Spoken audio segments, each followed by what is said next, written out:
Ration കട തുറക്കുന്നില്ലേ? അയ്യോ, അത്രയും സമയമായോ? ഞാൻ ഉടനെ പോവാ. നിക്കടാ. നീ നിന്റെ ഭാര്യ വീട്ടിൽ പോവാറുണ്ടോ? അയ്യേ, അമ്മ എന്താ ഈ പറയണത്? ഞാൻ അവളുടെ വീട്ടിൽ കാലെടുത്ത് കുത്തുന്ന അമ്മയ്ക്ക് തോന്നുന്നുണ്ടോ?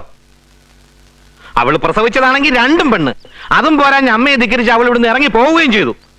ഇനി അമ്മയുടെ അനുവാദമില്ലാതെ അമ്മയുടെ പൊന്നുമോൻ ദിനേശ് ഉണ്ണിത്തൻ അവളുടെ മുഖത്ത് നോക്കുന്ന അമ്മയ്ക്ക് തോന്നുന്നുണ്ടോ?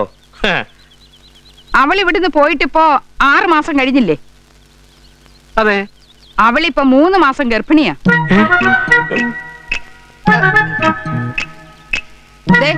ഇത് നിന്റെ ഭാര്യ നിനക്കയച്ച കത്താ.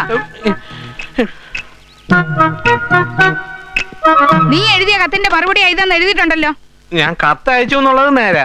അപ്പൊ കത്തയച്ചിട്ടുണ്ട്, അവിടെ പോയിട്ടില്ല അല്ലേ? ഇല്ല. അപ്പൊ പിന്നെ അത് പോസ്റ്റൽ ഗർഭമായിരിക്കൂടാ. അച്ഛാ, ശവത്തിൽ കുത്താതെ.